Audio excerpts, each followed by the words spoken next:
중간에 이제 저장하는 방법을 질문하셨는데 얘는 보면 저장 버튼이 따로 없어요. 보시면 아시겠지만 그냥 단순 열고 닫고 뭐 이런 거밖에 없어요. 자, 그렇기 때문에 저장을 안 하셔도 자동 저장이 됩니다.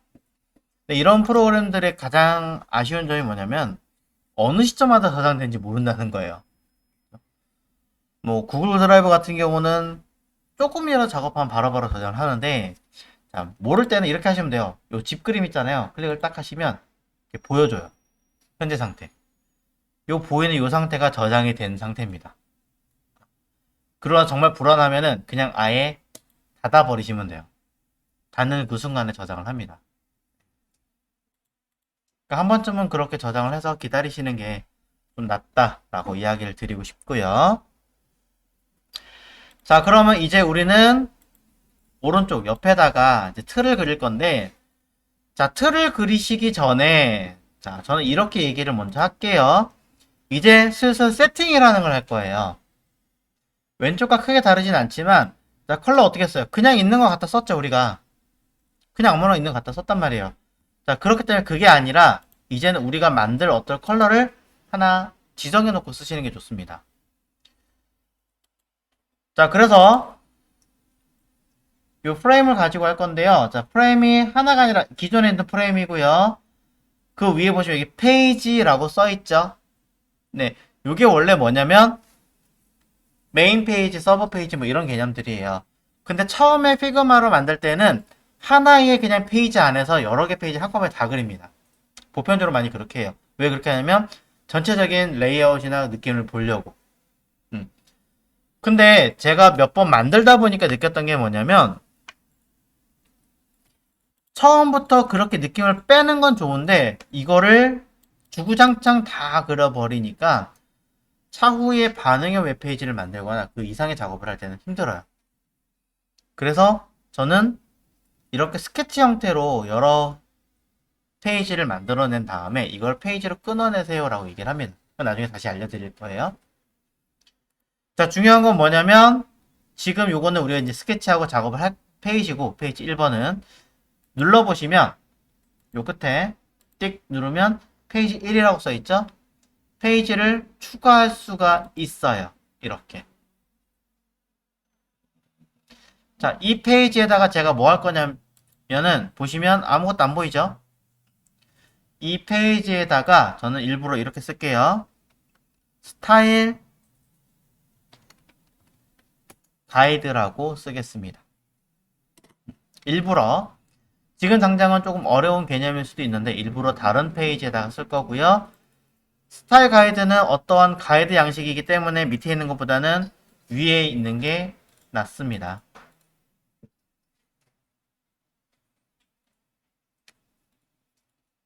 자, 아무것도 없는 현재 위치에다가 자, 그림을 그려볼 건데요. 프레임이 아예 없어도 돼요. 그렇기 때문에 흰색을 배경으로 깔아놓고 설명을 할게요.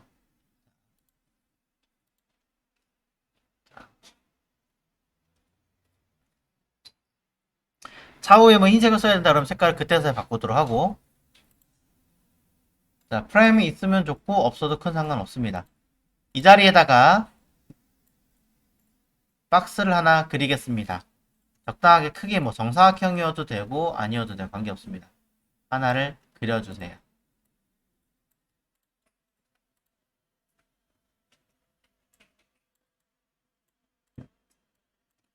자, 일부러 프레임을 안 그렸어요.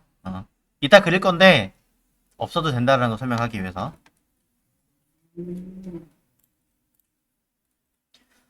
스타일 가이드라는 페이지에다가 사각형 하나 그렸습니다. 자, 이거를 카피를 하겠습니다. 적당하게. 옆으로 가는 것보다는요, 컬러를 사용할 거기 때문에 아래로 배치하시는 게 조금 더 낫습니다. 왜냐면 옆에다가 필요한 설명을 쓰면 되니까. 몇 개를 그릴 거냐? 실제로 여러분이 사용하실 컬러 기준이니까 적어도 5개에서 한 6개 정도는 들어가 주어야 되겠죠.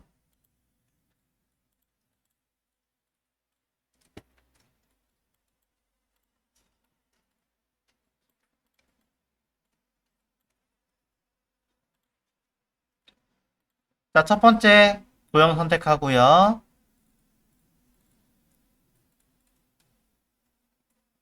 오른쪽에 필 색깔이 있습니다. 이거 신경 쓰지 마시고 아까 스타일 다른 색깔 있는 거 가져올 때 이거 스타일 버튼 눌렀죠? 자, 헷갈린 다음에 다시 하겠습니다. 도형 선택하고 필 자리에 요거 점 4개 있는 걸 버튼 누릅니다. 자, 이 상태에서 아예 새로운 스타일 가이드를 하나 생성을 하겠습니다. 플러스 버튼 눌러서 띡 누르면 자, 여기 Create New Color Style 이라고 되어 있습니다. 여기다가 컬러 명칭을 하나 써주십시오. 저는 뭐 그냥 그레이 001 뭐 이렇게 써주면 되겠죠. 001이라 쓰기 싫다 그러면 약간의 어떤 밝기 정도를 정하시면 될 것 같습니다. 자, 그러고 나서 생성 버튼을 누르시면 해당하는 컬러에 대한 명칭이 생성이 됐습니다. 하지만 이 아이는 색깔이 제가 원하는 정식 명칭으로 된 게 아니기 때문에 색깔도 그렇고 바꾸겠습니다. 이 아이를 여기 보시면 이렇게 이름 뜨죠? 끝에 보시면 에디트 버튼 누르시면 내가 원하는 색깔로 변경이 가능해요. 띡 눌러서 원하신 색깔 기준으로 수정이 됩니다.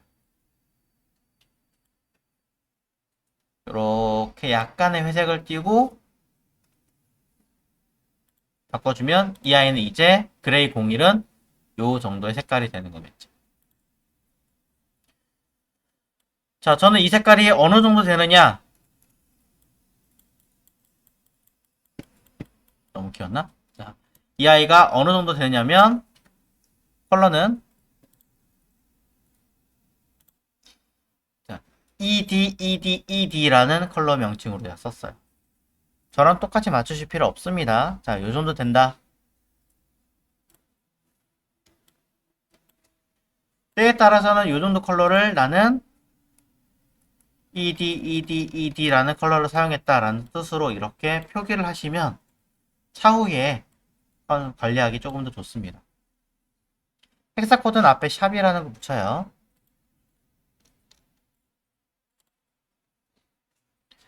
자, 두 번째 아이를 만들겠습니다. 글씨는 당장 중요하지 않습니다. 이렇게 해놓으면 좋다라는 걸 언급하는 거니까. 두 번째 아이를 또 만들려면 다시 스타일 버튼을 눌러서 저는 새로운 아이를 생성하겠습니다. Create Style. 여기는 플러스 버튼이었어요. 버튼을 누르면 다시 그레이 002라고 쓰면 되겠죠. 만들어 놓은 상태에서 이 아이의 색깔을 바꾸기 위해서는 또 에디트로 가서 필요한 색깔을 변경을 하시고 확인 누르시면 됩니다. 확인이 없죠. 그냥 밖에 빠져나가면 되죠. 컬러 이름은 BABABA예요. 저는 그렇게 썼어요. 상관없습니다. 세 번째, 이런 식으로 계속 컬러를 만들어 줍니다. 생성 컬러의 색깔을 바꿔주고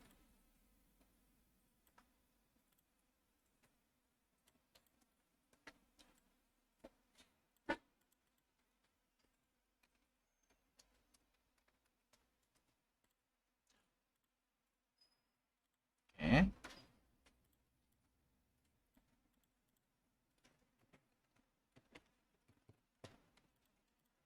자, 마찬가지로 또 생성을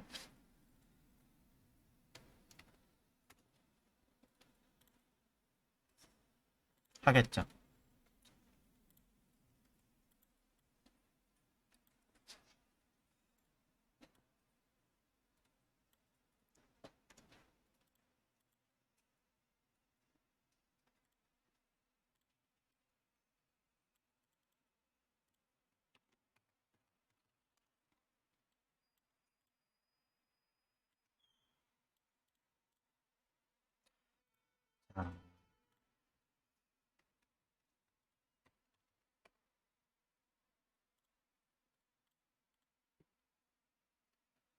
이렇게 미리 컬러를 세팅을 해 놓으신다면은 장점이 뭐냐면 차후에 이제 이러한 프로젝트를 비슷한 방식으로 또 할 거 아니에요.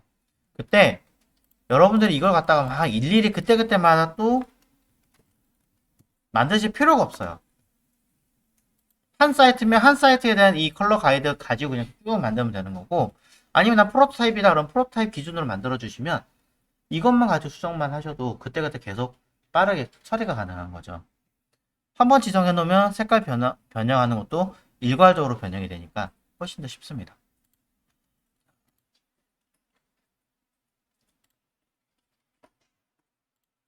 자, 처음부터 색깔을 바꿔놓고 등록을 나중에 하셔도 돼요. 그것도 하나의 방법이에요.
자, 이제 컬러를 지정을 해 놓은 상태고요. 자, 일단은 요거는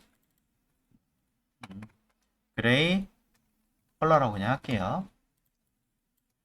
때에 따라서는 선의 두께나 이런 것도 필요할 때가 있어요. 그건 이제 나중에 다시 한번 보정을 하고 진행을 하기는 하겠지만, 일단 여기다가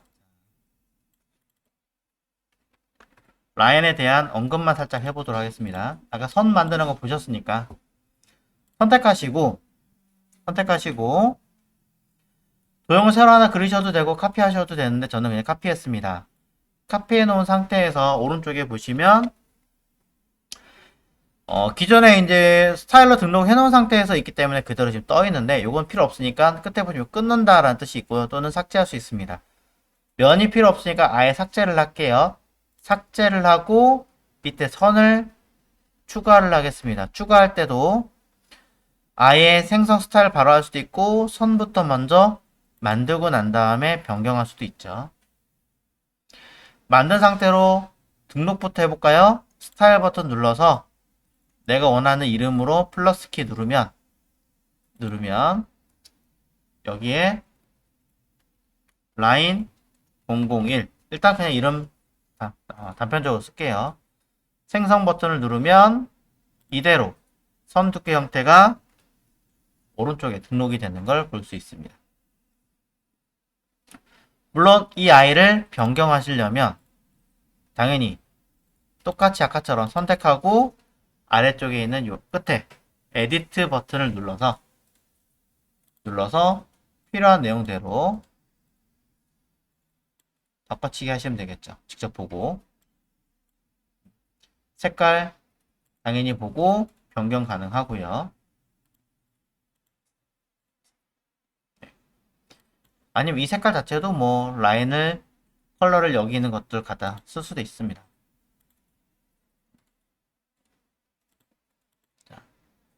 또는 이 라인 형태 자체도 선의 두께도 다른 것들도 얼마든지 처리할 수가 있죠. 자, 지금 같은 방식은 그라데이션도 다른 효과들도 똑같이 효과가 처리가 가능합니다. 자, 참고하시고 우리는 이걸 가지고 이제 진행을 해볼 생각이에요. 자, 정리가 됐으면 이것 위에도 더 많은 것들이 있지만 일단 이 상태에서 왼쪽에 페이지를 보시면 스타일 가이드라고 제가 페이지를 만들어 놨고요. 밑에 페이지 1 우리가 써야 되는 프로토 형태가 있는 걸 봅니다. 자, 이 상태에서 우리는 옆에 정작 필요한 틀을 이제 제작을 하겠습니다. 새로운 프레임워크 버튼을 누를 거고요. 자, 화면상에 다시 그릴 건데요. 대충 프레임 자체를 그려놓은 상태에서 우리가 실제로 써야 되는 형태대로 아까 1920의 높이값 임의로 만들긴 했습니다만 형태들을 일단 만들어 놓고 x는 아니겠죠. 대신에 y 값은 0으로 우선 맞춰줍니다. 자, 높이값 12,000원 했고 나중에 수정할게요. 자, 그러면 형태 기준대로 우리는 아까처럼 만들 수 있습니다. 왜 x는 0이 아니냐? 그럼 스케치 자리와 똑같이 겹칠 테니까 그러면 안 되겠죠. 자, 스케치가 위로 올라가고 프레임이 아래로 배치돼야 되니까 순서 바꿨고요.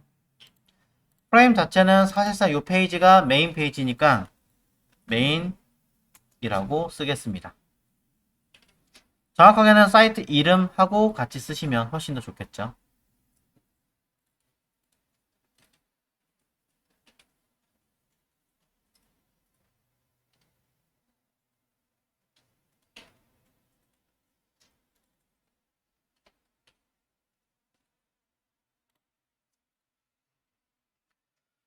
자, 현재 상태에서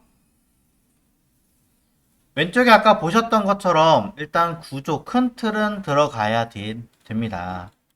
그런데 자, 그냥 사실은 하시는 게 아니고 몇 가지 가이드 틀을 좀 정리를 하고 시작을 하셔야 돼요. 자, 무슨 말이냐면은 제가 스케치 할 때도 어떻게 했냐면 여기 보시면 자,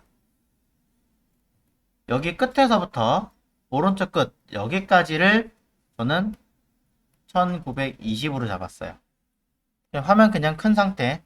일부러 그냥 고정 사이즈로 설명드리고 있어요. 이해하기 편하시라고. 근데 그대로 가는 게 아니라 잘 보시면 대부분의 아이들이 100%는 아니지만 대부분의 아이들이 이 양쪽에 제가 중간에 그어놓은 이 선 안쪽으로 그림이 다 그려져 있죠.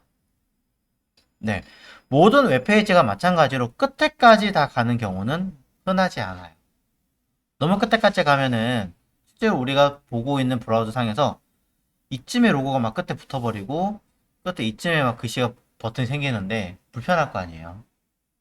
특히 요즘 나오는 모니터들 뭐 21대 9, 32대 9 이런 것들은 감당 안 되죠. 그렇기 때문에 일정량을 안으로 들어가게끔 일부러 만들어줍니다. 네. 자, 그만큼이 얼마큼이다라고 얘기까지 해버리면 너무 복잡하니까 적당한 선에서 그냥 끝낼게요. 자, 그래서 그거처럼 수정을 좀 하겠습니다. 프레임 선택한 상태에서 아까 눈금자 있던 위치 버튼을 딱 눌러보시면 안에 레이아웃 그리드라고 있습니다. 찾으셨나요? 자, 다시 한번 볼게요. 자, 내가 사용하려고 하는 프레임이 요 메인이죠. 그리고 오른쪽에 딱 갑니다.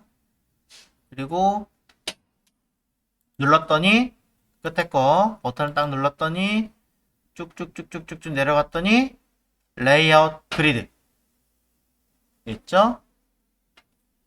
버튼 눌러볼게요. 띵. 자, 레이아웃 그리드를 보게 만들어라 라고 해놨습니다. 어라? 그래서 어떻게 하라고? 자, 쓱 얘를 이제 옮겨봅니다. 자, 레이아웃에 대한 어떤 그리드를 보게 만드는 기능인데, 이거 잠깐 제가 원하는 대로 제가 안 되네. 자, 여기 있군요. 레이아웃 그리드. 자, 요 항목이 나타난 거예요. 자, 요거 없다가. 가운데는 제가 일부러 하나 보여드리려고 그어놓은 거고, 자, 이 상태에서 레이아웃 그리드를 추가하겠습니다. 자, 프레임에서 레이아웃 그리드 버튼 추가를 딱 하시면 뭔가 써 있습니다. 그리고 보시면 이렇게 화면에 뭔가 이상하게 선이 생깁니다. 그리드가 10픽셀 기준으로 지금 잡혀 있는 건데 말도 안 되죠. 너무 작아요. 그래서 그리드가 아니라 컬럼으로 바꾸고요.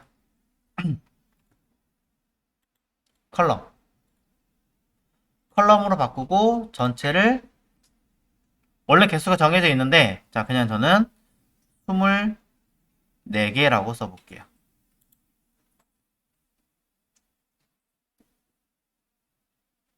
맨 밑에 거터는 20이라고 써있죠? 네. 그럼 이런 화면이 나타나게 됩니다.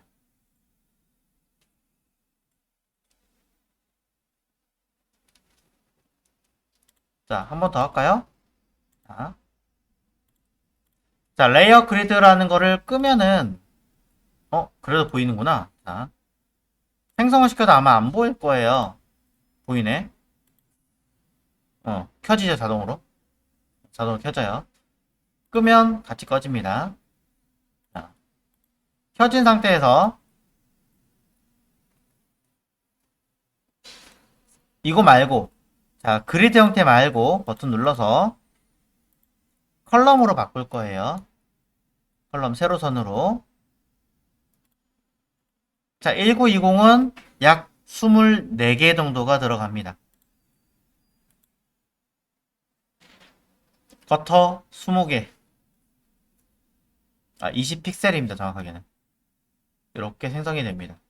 하나, 둘, 셋, 넷, 다섯, 여섯, 일곱, 여덟, 아홉, 열, 열하나, 열둘. 나머지. 가운데 기준으로니까. 자, 맞겠죠.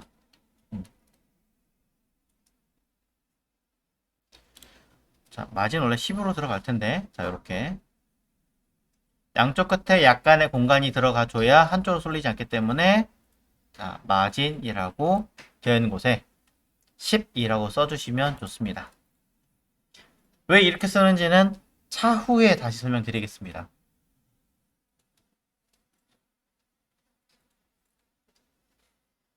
자, 여러분 보시기에 조금 진해 보일 테니까 투명도를 좀 더 낮출게요.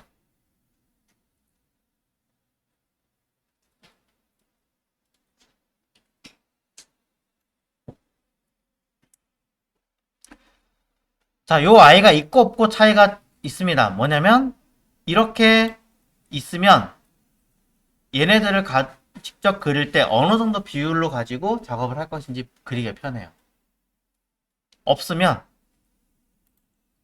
맨 땅에 헤딩이죠. 아까 스케치 하셨던 것처럼 하셔야 돼요. 근데 얘는 얘보다는 조금 더 사이즈나 이런 거 신경을 쓰고 해야 되거든요.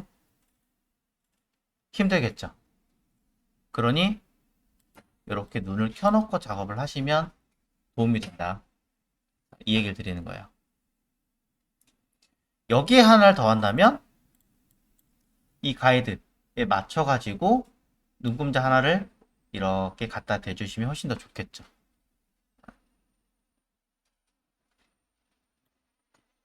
뭐 하나만큼 할 것인지 두 개만큼 할 것인지는 여러분의 자유입니다. 제가 거기까지 얘기할 수는 없을 것 같아요. 전 두 칸 할게요. 반대쪽에도 자, 두 칸 크기만큼 키보드 시프트 의미 없는 것 같으니까 그냥 떼고 맞춰서 자, 이래놓고 진행을 하면 좀 더 낫겠죠? 자, 그림상으로 한 칸인 것 같은데 두 칸 하나요? 어차피 제 마음입니다. 자, 밸런스니까. 자, 그럼 아까처럼 진행합니다. 해당하는 메인이라는 곳 안에다가 위에 보셨던 것처럼 각 영역별로 일단 나눠주게 하겠습니다. 자, 뭐 프레임 안에다 프레임을 또 그리는 방법도 있기는 한데 자, 아주 기본 개념부터 가고 있기 때문에 그냥 단순하게 박스로 아까처럼 그릴 거예요. 자, 하나를 그립니다. 이번에 그냥 막 그리지 마시고 적당한 사이즈를 확인하시면서, 근데 처음부터 하기 너무 어려우니까 일단 처음에는 하나 그려놓고 이거 무슨 색? 필 하나 카피. 우선 처음에 스케치했던 것처럼 똑같이 색깔 다른 거 사이즈 띡. 우선은 왼쪽에 스케치했던 것처럼 배치를 해놓고 수정하시는 것을 권장을 드립니다. 그래야 여러분이 원하는 형태감을 좀 더 빠르게 잡으실 수가 있을 거예요.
스케치를 한 형태와 일단은 그냥 똑같은 개념으로 그냥 그렸어요.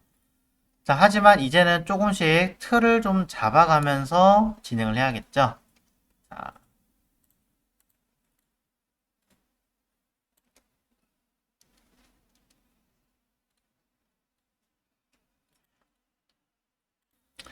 자, 컬럼이라는 개념은요, 보시는 것처럼 편집 디자인에서 유래를 한 거예요. 편집 디자인에서 유래를 한 거고요. 내용을 보시면 모든 내용이 한 번에 그냥 뚝 이렇게 글이 길어지는 게 아니라 실질적으로는 보시는 것처럼 이렇게 n등분하게 되어져 있습니다. 일정 등분으로. 오른쪽 같은 경우는 3등분이라는 개념이긴 하지만 실제로는 요거는 요거에 대한 주석인 것 같고 요만큼 기준으로 나눠져 있죠.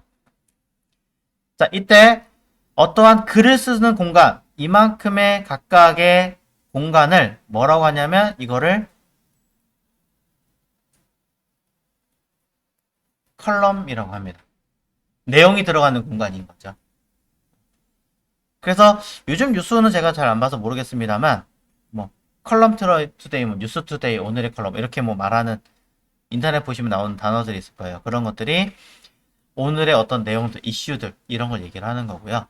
그 다음에 이러한 내용들 사이에 글을 꽉 채워서 쓰면은 보기 싫잖아요. 그러니까 하나의 내용이 있고 또 다른 내용이 있어요. 요 사이, 요 간격이 있어요. 이거를 거터라고 합니다. 우리나라 말로는 컬럼은 단이라고 그러죠. 그리고 거터는 단 간격이라고 얘기를 하죠. 자, 왜 웹을 하는데 갑자기 편집을 얘기하느냐? 웹의 역사는 굉장히 짧습니다. 기껏해야 약 40년 정도밖에 되지 않습니다. 네, 굉장히 짧죠. 그러다 보니까 용어들이 우리가 쓰는 이런 용어들이 웹에서 새로 나온 용어들은 거의 없어요. 어떤 틀을 짜고 형태감을 갖고 이런 개념들을 가지고 있는 다른 분야에서 다 가져왔습니다. 대표적인 게 편집, 디자인 또는 건축 디자인. 정확하게 말하면 디자인이라는 단어보다는 에디토리얼, 편집과 건축과 과학과 이런 각 분야에서 가져온 거죠. 대표적인 분야에서. 그래서 지금 방금 보신 것처럼 컬럼, 거터라는 단어들 그리고 뭐 제목을 표시하는 H1부터 H6라는 거, 뭐 P 이런 내용들 다 편집에 들어가는 거고요. 스케치할 때 틀 잡는 거, 와이어프레임, 프로토타입, 뭐 이런 단어들은 다 건축에서 쓰는 용어들이죠. 네. 자, 그런 분야에서 가지고 나온 거다라고 보시면 될 것 같습니다. 자, 그럼 컬럼과 단에 대한 설명 좀 됐죠? 즉, 왜 웹에서 컬럼을 나누겠습니까? 내용을 맞추기 위해서. 굳이 없어도 됩니다. 하지만 이렇게 틀을 맞춰 놓으면 차후에 우리 이거 디자인 이쪽이 아니라 오른쪽 이쪽으로 옮기고 싶은데 그럼 어떻게 하면 돼요? 요 크기만큼 이렇게 옮겨가지고 배치하면 빠르잖아요. 디자인 틀이 바로 잡히니까. 그런 것 때문에 쓰는 겁니다.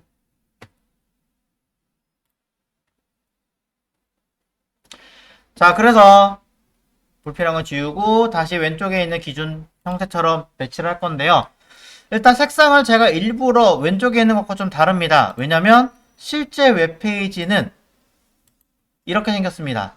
그래서 왼쪽 그림 보시면 위쪽은 밝은 편이고 강조하기 위해서 색깔이 좀 들어가 있죠. 그리고 풀어졌어요. 이 느낌을 그대로 반영하기 위해서 그것과 유사한 느낌으로 컬러 비율을 수정한 거예요. 그러면 이제 전체적인 밸런스는 이런 느낌으로 웹페이지가 짜이겠구나 파악할 수 있지. 그럼 이제 그 다음 할 거는 이 아이들을 처음엔 단순하게 그냥 느낌 보고 그렸어요. 이제는 조금 수정을 해서 단축키 이걸 알려드린 이유가 여러분들 이걸 뭐 하십니까? 확대를 해서 실제로 웹페이지가 이 정도 된다라고 쳤을 때 어떻게 보일 것인가 제법 크죠? 상단에 메뉴 올라갔을 때. 좀 줄이는 게 나을 것 같아요. 어느 정도 비율로 한 120에서 150 사이면 되지 않을까요? 그쵸? 조정하라는 얘기예요. 단 수치는 여기 150이라고 써 있는데 홀수보다는 짝수로 배치를 해서 입력하시는 걸 권장을 드립니다. 그럼 모든 수치들을 하나하나 일일이 갖다 붙이지 마시고 이 정도 하셨으면 얘도 868 1080에서 150을 빼면 대략 몇 정도 나오겠거니 그거 기준에서 사이즈 맞추시면 되겠죠. 그래서 이 비율 하나 해놓은 거예요. 자, 이렇게 일일이 하나하나 모든 박스들에 대해서 뭘 합니까? 사이즈를 조정을 합니다.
마이크 녹음이 안 됐나요?